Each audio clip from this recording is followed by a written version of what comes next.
Students, આજના આપણા વિડીયોમાં ચેપ્ટર 3 નાણું અને ફુગાવાનો ભાગ 1 જોઈશું, જેની અંદર આપણે બાર્ટર સિસ્ટમ એટલે કે સાટા પ્રથાનો અભ્યાસ કરીશું.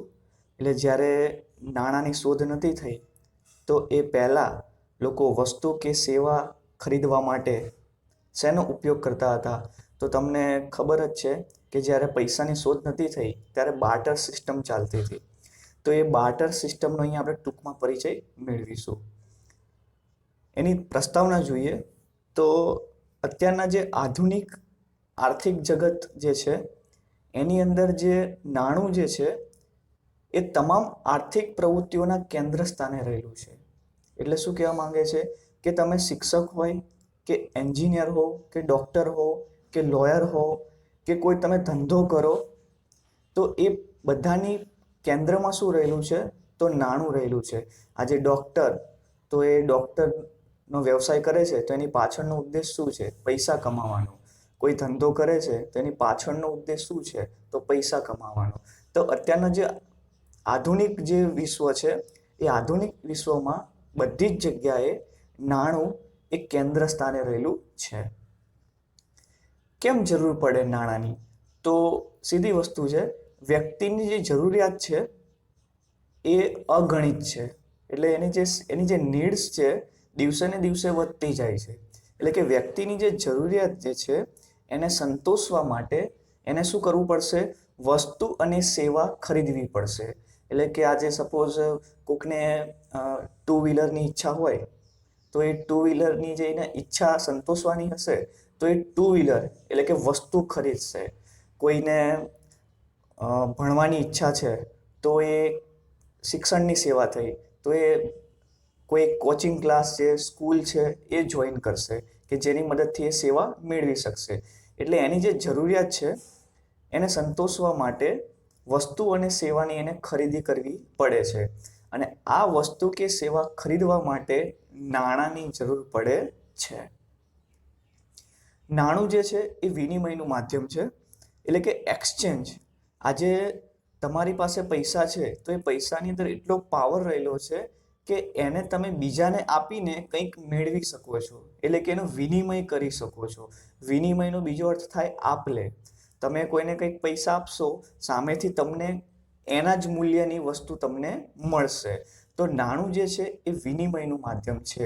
કોઈ બી વસ્તુ તમારે કોઈ પણ વસ્તુ કે સેવા તમારે મેળવવી હોય તો એના બદલામાં તમારે શેનો વિનિમય કરવો પડે? તો એના બદલામાં તમારે નાણાંનો વિનિમય કરવો પડે.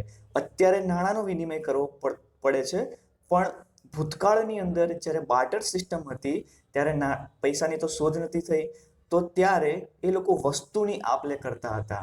એટલે કે વસ્તુ કે સેવાના બદલામાં વસ્તુ કે સેવાની આપ-લે કરતા હતા. સાથે સાથે મૂલ્યનું સંગ્રાહક પણ છે. તો મૂલ્યનું સંગ્રાહક એટલે શું? તો જે આ નાણું જે છે એ લોકોની અત્યારે મેક્સિમમ સેટિસ્ફેક્શન લોકોને આપે છે. એટલે કે જેની પાસે વધારે પૈસા હશે એ વસ્તુઓ અને સેવાઓ વધારે માત્રામાં ખરીદી શકશે. તો લોકો શું કરે છે? પોતાની જરૂરિયાતોને સંતોષવા માટે નાણાંનો વધારેમાં વધારે સંગ્રહ કરે છે. જેને કારણે શું થાય કે એની જે ભવિષ્યમાં જે જરૂરિયાતો આવે છે એને એ સંતોષી શકે. એટલા માટે અહીં એવું કીધું છે કે એ મૂલ્યનું સંગ્રાહક પણ છે. એટલે કે નાણાંને લોકો સંગ્રહ પણ કરે છે. શા માટે કરે છે? તો એની ભવિષ્યમાં જે જરૂરિયાતો આવશે એને ફૂલફિલ કરવા માટે એને નાણાંની જરૂર પડશે. તો જો અત્યારથી એ સંગ્રહ કરશે તો એ ભવિષ્યમાં આવનારી જે એની નીડ્સ છે એને સેટિસ્ફેક્શન કરી શકશે. તો કહી શકીએ કે નાણું જે છે એ મૂલ્યનું સંગ્રાહક પણ છે. માનવીની જરૂરિયાતો અમર્યાદિત છે. એ પોતાની જાતે ક્યારે પૂરી કરી શકતો નથી. બરોબર? એ તો તમને ખ્યાલ જ હશે કે માનવીની જે નીડ્સ જે છે એ અમર્યાદિત છે. આજે આ વસ્તુ જોતી હોય તો 2 દિવસ પછી કોઈ બીજી વસ્તુ જોતી હોય, મહિના પછી કોઈ બીજી વસ્તુની રિક્વાયરમેન્ટ હોય. એટલે એની જે રિક્વાયરમેન્ટ જે છે એની જે નીડ છે એ અનલિમિટેડ છે. પણ એની પાસે જે એ અનલિમિટેડ જે નીડ્સ છે એને પૂરી કરવા માટે એને નાણાંની જરૂર પડે છે. અને આ બધી જે અમર્યાદિત જરૂરિયાતો છે એ પોતે જાતે પૂરી કરી શકતો નથી, એને બીજા ઉપર ડિપેન્ડ રહેવું પડે છે. સપોઝ એને ઘઉં કે અનાજનું એની રિક્વાયરમેન્ટ છે, તો હવે એ અનાજ જાતે નહીં ઉગાડે, એને ખેડૂત પર ડિપેન્ડ રહેવું પડશે. પછી પોતાના જે છોકરાઓ છે એને સારું એને એજ્યુકેશન આપવું છે, તો એ શિક્ષણની જે સેવા છે પોતે નહીં આપે, એને કોઈક શિક્ષક ઉપર ડિપેન્ડ રહેવું પડશે. એટલે જે એની જે જરૂરિયાતો છે એ બધી જરૂરિયાતો એ જાતે ફૂલફિલ કરી શકશે નહીં, એને કોઈકના ઉપર ડિપેન્ડ રહેવું પડશે. અને ડિપેન્ડ રહેવું પડશે તો એને પણ કંઈક આપવું પડશે, એનો પણ કંઈ વિનિમય કરવો પડશે વસ્તુ કે સેવા મેળવવાના બદલામાં. તો એ વસ્તુ કે સેવા મેળવવાના બદલામાં એ નાણાંનો વિનિમય કરશે. વસ્તુ અને સેવાની આપલે દ્વારા તે વધુ ને વધુ જરૂરિયાતો સંતોષવાનો પ્રયત્ન કરશે. એટલે એની પાસે જે મની જે છે, એની પાસે જે નાણું છે એ લિમિટેડ છે, પણ એની જે વોન્ટ્સ જે છે, એટલે કે એની જે રિક્વાયરમેન્ટ, જે નીડ્સ કહીએ છીએ આપણે, એ અનલિમિટેડ છે. તો અહીંયા માનવી શું કરશે, તો આ જે લિમિટેડ જે એની પાસે મની છે એનાથી એ અનલિમિટેડ જે આપણે એની જે જરૂરિયાતો છે એને એવો પ્રયત્ન કરશે કે મેક્સિમમ સેટિસ્ફેક્શન એમાંથી મળે. હવે બની શકે કે કોઈક રિક્વાયરમેન્ટ એની એવી હોય કે જે ફૂલફિલ ના પણ થાય, પણ માનવી અહીંયા એવો પ્રયત્ન કરશે કે એની જે જરૂરિયાતો છે એને પ્રાયોરિટી આપશે કે પહેલાં મારી કઈ જરૂરિયાતો સંતોષવી જોઈએ, બીજા ક્રમે કઈ જરૂરિયાતો આવવી જોઈએ, એમ દરેક જરૂરિયાતોને પ્રાયોરિટી આપશે અને એ પ્રમાણે પોતાના જે એની પાસે જે નાણાં રહેલા છે એમાંથી એ મેક્સિમમ સેટિસ્ફેક્શન મેળવવાનો પ્રયત્ન કરશે. અહીંયા સાટા પ્રથાની તમને ડેફિનેશન આપેલી છે, જે તમે 3 માર્કનો જ્યારે પ્રશ્ન લખો કે સાટા પ્રથાની મર્યાદાઓ સમજાવો, ત્યારે તમારે આ ડેફિનેશન મેન્શન કરવાની રહેશે. તો આ સાટા પ્રથા શું છે? Barter system. તો શરૂઆતના જે ગાળા હતા એમાં માણસે પોતાની પાસે હોય તેવી વસ્તુઓ અને સેવાઓ આપીને પોતાને જરૂરી અન્ય વસ્તુઓ અને સેવાઓ મેળવવાનો પ્રયત્ન કર્યો. આ પ્રથાને સાટા પ્રથા કહેવામાં આવે છે. ઇન શોર્ટ, માણસ પાસે જે હતું એ બીજાને આપ્યું અને બીજા પાસે જે હતું એ માણસે લીધું. તો આ જે પ્રથા જે છે એને બાર્ટર સિસ્ટમ એટલે કે સાટા પ્રથા કહેવામાં આવે છે. સાટા પ્રથાનો અર્થ જોઈ લઈએ તો સાટા પ્રથાના બીજું નામ પણ છે વસ્તુ વિનિમય પ્રથા. એને બીજા નામ પણ ઓળખવામાં આવે છે, કારણ કે અહીંયા વસ્તુનો વિનિમય થાય છે, એટલે આ જે સિસ્ટમ જે છે એને વસ્તુ વિનિમય પ્રથાના નામે પણ ઓળખવામાં આવે છે. તો વસ્તુ કે સેવાના બદલામાં અન્ય વસ્તુ કે સેવા મેળવવાની પ્રથા એને સાટા પ્રથા કહેવામાં આવે છે. એટલે કે એક વ્યક્તિ બીજા વ્યક્તિને કંઈક આપશે અને બીજો વ્યક્તિ પહેલા વ્યક્તિને કંઈક આપશે, તો એમની વચ્ચે જે વ્યવહાર થયો એ વ્યવહારને આપણે સાટા પ્રથા કહી શકીએ. એની મર્યાદાઓ જોઈએ તો શરૂઆતના જે વર્ષો હતા એમાં ગ્રામ સમાજ હતી. આપણે જાણીએ છીએ કે પહેલા આટલા બધા જે શહેરો હતા એ ડેવલપ નતા થયા, એટલે કે શહેરો જેવું કશું હતું જ નહીં. ઠેર ઠેર ગામડાઓ જ હતા, એટલે કે નાનકડી ગ્રામ સમાજની વ્યવસ્થા હતી. અને જે ખેતીનો જે વ્યવહાર હતો ને એ ખૂબ જ ઓછી જરૂરિયાતવાળો હતો અને લોકો સાદું જીવન જીવતા હતા. એટલે ખેતી જે અત્યારે જે થાય છે એટલા પ્રમાણમાં પહેલાં ખેતી નથી થતી. પહેલાં ખેડૂત ખેતી શા માટે કરતો હતો?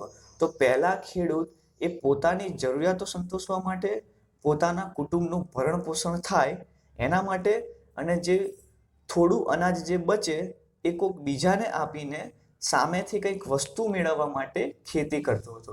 એટલે આ ઇન્ટેન્શન હતો. એટલે કે ખેતી પણ લિમિટેડ થતી હતી અને લોકોનું જે જીવન હતું ને સાદું જીવન હતું. અત્યારે જે લોકો લક્ઝુરિયસ લાઈફ જીવે છે એવી લાઈફ નથી. ના ફોન હતા, ના ટીવી હતું, ના વીજળી હતી, કશું હતું, એકદમ સાદું જીવન જીવતા હતા. એટલે એમની જે રિક્વાયરમેન્ટ હતી, એમની જે જરૂરિયાત હતી એ પણ સાદી જ હતી, એ પણ નોર્મલ જ હતી. એટલે જે આ વસ્તુ વિનિમય પ્રથા જે છે એ માનવી પોતાની જરૂરિયાતો આ મુજબ સંતોષતો હતો. કેમ? કારણ કે ગ્રામ સમાજ વ્યવસ્થા હતી, ખેતી લિમિટેડ હતી, લોકોનું જીવન સાદું હતું, એટલે વ્યક્તિ જે છે, માનવી જે છે એ બીજા માનવી પાસેથી આ સાટા પ્રથાની મદદથી પોતાની જરૂરિયાતોને આસાનીથી સંતોષી શકતો હતો. તમે જોઈ શકો છો કે જે ખેડૂત જે છે એ ખેડૂત જે ઘઉંનું ઉત્પાદન કરે છે એ ઘઉં ઉગાડીને સ્વ વપરાશ માટે ઘઉં રાખશે, એટલે કે પોતાના વપરાશ માટે ઘઉં રાખશે. પછી જે બાકીના જે વધારાના જે ઘઉં છે એ ઘઉં કોઈ જરૂરિયાત વ્યક્તિને આપીને એની પાસેથી શું મેળવશે? તો એની પાસેથી ચોખા મેળવશે, કપડાં મેળવશે, પછી ચંપલ મેળવશે. તો આ જે છે એને આપણે સાટા પ્રથા કહીશું. કે ખેડૂત જે છે એને પોતાની રિક્વાયરમેન્ટ સંતોષી લીધી, પણ હજી પણ એને ચોખાની, કાપડની, ચંપલની રિક્વાયરમેન્ટ છે. તો એના માટે એ શું કરશે? અન્ય વ્યક્તિને ઘઉં આપશે અને સામેનો વ્યક્તિ ચોખા, કાપડ કે એને ચંપલ આપશે. એવી જ રીતે જે ચંપલ બનાવતો જે વ્યક્તિ જે છે મોચી, એ શું કરશે? તો એ ચંપલ બનાવશે અને ચંપલ બનાવીને એ જરૂરિયાતવાળા વ્યક્તિને આપશે. બદલામાં એ ચોખા, કપડાં અથવા ઘઉં, ઘી જેવી અનેક વસ્તુઓ મેળવશે. તો આ હતી એક બાર્ટર સિસ્ટમ, એટલે કે સાટા પ્રથા. શિક્ષકની વાત કરીએ તો એક શિક્ષક જે છે એ સેવા આપશે. તો સેવા આપીને બદલામાં શું મેળવશે? તો સેવા આપીને બદલામાં એ ચોખા કે ઘઉં અથવા તો આ સિવાય અનેક વસ્તુઓ મેળવતો હતો. હવે જેમ જેમ સમાજનું વિસ્તૃતીકરણ થતું ગયું, જેમ જેમ વસ્તીમાં વધારો થતો ગયો, એમ એમ લોકોની જે જરૂરિયાત હતી એ વધવા લાગી, બદલવા લાગી. અને જે પ્રમાણે ઔદ્યોગિકરણ થયું, જે કંપનીઓનો વિકાસ થવા લાગ્યો અને જે શહેરીકરણ થવા લાગ્યું, એટલે કે ગામડામાંથી જે લોકો શહેરોમાં આવવા લાગ્યા, એ પ્રમાણે શ્રમ વિભાજન થયું.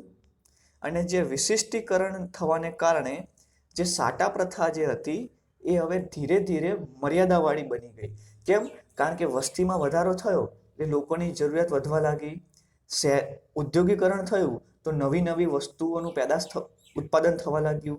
શહેરીકરણ થયું એટલે ગામડાનું જીવન જે અત્યારે લિમિટેડ હતું એ શહેરમાં આવતા ગામડાનું જીવન જે છોડીને એ લોકો જ્યારે શહેરમાં આવશે ત્યારે એમની જે રિક્વાયરમેન્ટ હતી એ પણ સાથે સાથે વધવા લાગશે. તો આ કારણોસર જે સાટા પ્રથા હતી એ સાટા પ્રથાની અમુક લિમિટેશન અહીંયા આવી જતી હતી. અને એ લિમિટેશન આવવાને કારણે જે એમના જે વ્યવહારો થતા હતા એ ઓછા થઈ ગયા અને જે એમની જે જરૂરિયાત હતી એ વધવા લાગી. તો હવે આપણે જે એક્ઝામની અંદર જે સાટા પ્રથાની મર્યાદા પૂછાય છે એ મર્યાદા તમારે આ લખવાની હોય છે. 3 મર્યાદા જે છે અને મોસ્ટ આઈએમપી પ્રશ્ન છે માર્ચ 2018, 2019 અને 2020. આ ત્રણેયની અંદર આ પ્રશ્ન પૂછાઈ ગયેલો છે. હા, અલગ અલગ રીતે પૂછાયો હતો. 2018ની અંદર એસક્યુમાં, 2019માં વીએસક્યુમાં અને 2020માં એલક્યુમાં પૂછાયો હતો. તો પહેલા 2018માં જ્યારે પૂછાયો હતો ત્યારે 2 માર્કમાં પૂછાયો હતો, એટલે ખાલી તમારે નામ જ લખવાના હતા. 2019માં જ્યારે વીએસક્યુમાં પૂછાયો હતો ત્યારે તમારે ખાલી નામ જ લખવાના હતા. પણ રિસેન્ટલી હમણાં જ્યારે 3 માર્કમાં જ્યારે એલક્યુમાં પૂછાયો ત્યારે તમારે 3 એની જે મર્યાદાઓ જે છે એને તમારે સમજાવવાની રહેશે. તો પહેલી મર્યાદા જે છે જરૂરિયાતોનો પરસ્પર મેળ બેસાડવાની સમસ્યા. એટલે જેમ જેમ સામાજિક અને આર્થિક વિકાસ થવા લાગ્યો એમ એમ માનવીની જરૂરિયાતો પણ વધવા લાગી. તો પરિણામે શું થયું? જે અર્થતંત્ર જે હતું, જે પહેલાં સરળ હતું એ અત્યારે જટિલ બન્યું. કેમ જટિલ બન્યું? કારણ કે માણસની જરૂરિયાતોમાં વધારો થયો. જે કંપની સ્વરૂપ જે છે એ વધુને વધુ વસ્તુનું ઉત્પાદન કરવા લાગ્યા, જેને કારણે શું થાય કે જે અર્થતંત્ર જે પહેલાં સરળ હતું એ અત્યારે કેવું બન્યું? જટિલ બન્યું. જે ખેડૂત હતો, પહેલાં ખેડૂત જે છે એ પોતાના સ્વ વપરાશ માટે અનાજનું ઉત્પાદન કરતો હતો. અત્યારે હવે શું થયું કે જ્યારે શહેરીકરણ થયું તો સ્વ વપરાશ માટે નહીં પણ પોતાના એ જે વધારાના જે ઉત્પાદનમાંથી, વધારાના અનાજમાંથી એ અત્યારે નાણાં મેળવે છે અને પોતાની બીજી જરૂરિયાતો પણ સંતોષી શકે છે. એટલા માટે જે અર્થતંત્ર પહેલાં જે સરળ હતું એ જટિલ બન્યું. પહેલાં ઘઉં આપીને ચોખા મેળવવા, કે ચોખા આપીને કાપડ મેળવવું એ જેટલું સરળ હતું એ હવે સરળ રહ્યું નહીં. એટલે કઈ વાત? નાણાં શોધાઈ ગયા પછીની વાત છે. જ્યારે નાણાં નહોતા શોધાયા, નાણાંનો ઉદ્ભવ નહોતો થયો, ત્યાં સુધી આ વસ્તુ બધી બરોબર હતી, લોકોનું જીવન સાદું હતું. એટલે ત્યાં સુધી આ બાર્ટર સિસ્ટમ હતી એ બહુ ઇઝી ચાલતી હતી. કોઈને કોઈ એટલો બધો પ્રોબ્લેમ આવતો નહોતો. જેને ચોખા જોઈએ છે એ ઘઉં આપશે, જેને ઘઉં જોઈએ છે એ ચોખા આપશે, જેને કાપડ જોઈએ છે એ કાપડવાળા વ્યક્તિને ચોખા કે ઘઉં આપશે. આ રીતે બધા પોતપોતાની જે રિક્વાયરમેન્ટ જે છે એને ફૂલફિલ કરતા હતા. જેમની પાસે ચોખા હતા તેને ઘઉંની જરૂર ન હતી, તેને ચોખાના બદલામાં કાપડની જરૂર હતી. અને જેની પાસે કાપડ હતું એને ઘીના બદલામાં કાપડ આપવું ન હતું. આ રીતની સિસ્ટમ હતી. એટલે જે વ્યક્તિને જે જોઈએ છે એ મળી શક્યું નહીં. એટલે જેમ જેમ આ નાણાંનો ઉદ્ભવ થતો ગયો, જેમ જેમ સાટા પ્રથાની અમુક લિમિટેશન આવતી ગઈ, તેમ તેમ જેને ચોખાની જરૂર હતી એને ઘઉંની જરૂર ન હતી. એટલે કે એને જે આનો જે વિનિમય જે એનો કહેવાય એ વિનિમય એટલો સરળ રહ્યો નહીં. હવે જો આને એક સાદી ભાષામાં સમજીએ. હવે મારી પાસે ઘી છે, બરોબર? હવે મારે ઘી આપવું છે, પણ મારે ઘી જે છે એ કાપડના બદલામાં નથી આપવું, મારે ઘીના બદલામાં ચોખા જોઈએ છે. તો આ પણ એક લિમિટેશન આવી ગઈ કે ભાઈ એ સામેનો વ્યક્તિ જે છે એ વિનિમય કરવા તૈયાર નથી. એને એ વસ્તુ નથી જોતી, પણ એ વસ્તુના બદલામાં કોઈ બીજી વસ્તુ જોઈએ છે. તો સામેવાળા વ્યક્તિ પાસે બીજી વસ્તુ હોય પણ ખરી અને ના પણ હોય. તો જો એની પાસે બીજી વસ્તુ ના હોય તો આ જે વસ્તુ જે છે એનાથી વંચિત રહી જશે. તો આ પણ એક એની મર્યાદા હતી. એટલે કે જે એની જે જરૂરિયાતોનો જે પરસ્પર જે મેળ બેસાડવું હતું એ યોગ્ય રીતે મેળ બેસાડી શકાતું નહોતું. કોકને ચોખાની જરૂરિયાત હોય તો એને ચોખા નહોતા મળતા, ઘીની જરૂરિયાત હોય તો એને ઘી નહોતું મળતું. કેમ? કારણ કે સામે જે વસ્તુથી વિનિમય કરવાનું હતું એ વિનિમયવાળી વસ્તુ એની પાસે હતી નહીં. આમ વસ્તુ વિનિમય કેવી રીતે કરવો એ પણ એક મોટો પ્રશ્ન હતો કે વસ્તુનો વિનિમય કઈ રીતે કરવો. કારણ કે જે ખેડૂત જે છે એ ખેડૂત હવે ઘઉં ઉગાડશે, ડાંગરની ખેતી કરશે. હવે એ ખેડૂતને જ્યારે ઘી જોઈએ છે, પણ હવે ઘી જેને આપવું છે એ કાપડની ડિમાન્ડ કરે છે. હવે ખેડૂત પાસે તો કાપડ છે નહીં, તો આનો મિનિંગ એવો થાય કે ખેડૂત પાસે એ ઘી આવશે નહીં. તો આ જે જરૂરિયાતોનો જે વચ્ચે જે સેટલમેન્ટ કરવાનું આવતું હતું એ બહુ અઘરું હતું. બીજી મર્યાદા છે મૂલ્યના સંગ્રહની મુશ્કેલી. અત્યારે જે મૂલ્ય જે છે નાણું, એનો આપણે સંગ્રહ કરી શકીએ છીએ, પણ એ વખતે જે મૂલ્ય હતું એટલે કે જે વસ્તુના બદલામાં વસ્તુ અપાતી હતી એનો સંગ્રહ કરવો એ પણ એક મુશ્કેલી ભર્યું કામ હતું. એટલે કે એને જે સંગ્રહ કરવો એ બહુ મુશ્કેલીનું કામ હતું. વસ્તુ વિનિમય પ્રથામાં વ્યક્તિને મૂલ્યના સંગ્રહની બાબતમાં વ્યાપક મુશ્કેલીનો સામનો કરવો પડતો હતો. અહીંયા મૂલ્ય એટલે તમારે વિનિમય મૂલ્ય ગણવાનું. એટલે ઘઉંના બદલામાં જે ચોખા આપતા હતા, ચોખાના બદલામાં ઘી મળતું હતું, ઘીના બદલામાં કાપડ મળતું હતું, તો આ જે વસ્તુ જે મળી એ વસ્તુનું તમારે અહીંયા મૂલ્ય તરીકે ધ્યાનમાં લેવાનું.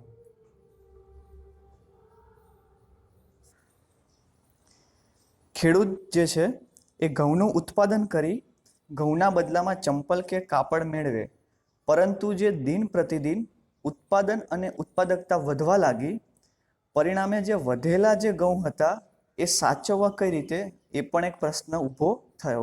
એટલે કે જે ખેડૂત જે છે એ પોતાની જરૂરિયાતો સંતોષવા માટે વધુ ને વધુ ઘઉંનું ઉત્પાદન કરવા લાગ્યો, કે જેને કારણે શું થશે, એ ઘઉંનું ઉત્પાદન કરીને એ પોતાની જે જરૂરિયાતવાળી વસ્તુ મેળવી શકશે. કાપડ છે, ઘી છે, ચંપલ છે, વગેરે વગેરે.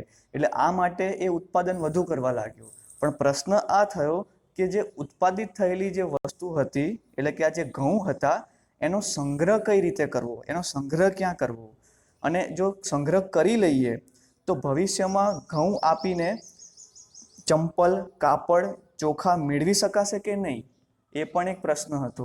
અને કદાચ જો મેળવી શકાય તો લાંબા સમય સુધી ઘઉં સાચવવા કઈ રીતે, આ પણ એક મોટો પ્રશ્ન હતો.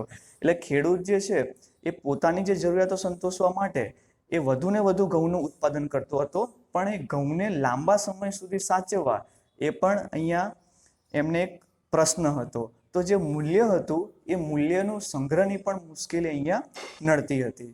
એટલે જે વિનિમય જે વસ્તુથી કરવાનો છે એ વસ્તુને લાંબા સમય સુધી કઈ રીતે ટકાવી રાખવી, તો એનો પણ અહીંયા એક પ્રશ્ન રહેતો હતો. જે દૂધ છે, શાકભાજી છે, જેવી નાશવંત વસ્તુ તો જલ્દીથી બગડી જાય છે, તો આનું વધારે ઉત્પાદન કરવું એ પણ એક મુશ્કેલી ભર્યું કામ હતું. તો જે મૂલ્ય હતું એ મૂલ્યનો સંગ્રહ કરી શકાતો ન હતો. એટલે વ્યક્તિ જે મહેનત કરતો હતો એના દ્વારા જે વસ્તુનું મોટા પાયે ઉત્પાદન કરતો, તેના બદલામાં તરત જ વસ્તુ કે સેવા મેળવી લેવી પડતી હતી. એટલે જે વસ્તુનું ઉત્પાદન કરતો હતો એ વસ્તુ એને તરત જ આપીને તરત જ બીજી વસ્તુ એને લઈ લેવી પડતી હતી. બાકી આ ઉત્પાદકો કે તે સ્વરૂપમાં વિનિમય મૂલ્ય સાચવવા ખૂબ જ અઘરું થતું હતું. તો આ હતી એક મૂલ્યના સંગ્રહની મુશ્કેલી. ત્યારબાદ મૂલ્યનું માપન. પહેલા આપણે સંગ્રહ જોયું, હવે માપન જોયું કે આને માપવું કઈ રીતે. એટલે કે કોઈ ઘી આપે તો ચોખા કેટલા આપવા, ચોખા આપે તો ઘઉં કેટલા આપવા. તો એનું જે મેઝરમેન્ટ હતું એ પણ એક મુશ્કેલી ભર્યું કાર્ય હતું. તો આપણે જોઈએ કે આમાં કઈ પ્રકારની કેવા પ્રકારની મુશ્કેલી આવતી હતી. હવે જે શ્રમ વિભાજન અને વિશિષ્ટીકરણ થયું એ પછી ઔદ્યોગિક આર્થિક જગતમાં વસ્તુઓને સેવાઓના મૂલ્યના માપનનો પ્રશ્ન પણ એક ખૂબ જ અગત્યનો બન્યો હતો. એટલે આ જે શ્રમ વિભાજન જે થયું, એટલે શ્રમ વિભાજન એટલે મેં તમને પહેલાં બી એક્સપ્લેન કરેલું હતું કે જે લોકો કામગીરી કરે છે એ કામગીરીનું એમને વિભાજન કરવું. એ જે પહેલાં ખેતીમાં જ રોકાયા હતા, પણ જેમ જેમ આપણે દેશનો વિકાસ થયો એમ લોકો ખેતીમાંથી એ શ્રમ વિભાજન થઈને કોઈક શિક્ષણની પ્રવૃત્તિમાં જોડાયા, કોઈક બીજી કોઈ આર્થિક પ્રવૃત્તિની અંદર જોડાયા, તો એ શ્રમનું વિભાજન થયું. અને જે વિશિષ્ટીકરણ આવ્યું એની અંદર આ વસ્તુ અને સેવાના કઈ રીતે માપવું એનો એક પ્રશ્ન અગત્યનો બન્યો. ઘઉંની સામે ચોખાનો વિનિમય કરવાનો હતો, ત્યાં સુધી બરોબર ઓકે હતું કે ઘઉંની સામે ચોખા આપવા તો ઓકે હતું કે ભાઈ 1 મણ ઘઉં આપે તો એની સામે 1 મણ ચોખા આપવા. તો આ બધું ઘઉં અને ચોખાનો વિનિમય હતો ત્યાં સુધી બધું બરોબર હતું, ત્યાં સુધી કોઈ પ્રોબ્લેમ આવી નહીં. પણ ઘઉંની સામે અનેક વસ્તુ આવી ગઈ. એટલે કે ઘઉં અને ચોખાનો જો વિનિમય કરવાનો હોય તો વસ્તુ બરોબર હતી, પણ અત્યારે ઘઉંની સામે અનેક વસ્તુ આવી ગઈ. કાપડ આવી ગઈ, ઘી આવી ગયું, ચોખા આવી ગયા અને બીજી સેવાઓ પણ આવી ગઈ. તો અત્યારે ઘઉંની સામે અનેક વસ્તુ આવી ગઈ, તો ઘઉંને કેવી રીતે વિનિમય કરવો, તો આ વિનિમય દરને યાદ કઈ રીતે રાખવાનો અને એને નક્કી તો પહેલા તો નક્કી કઈ રીતે કરવાનો એ પણ કામ મુશ્કેલ હતું.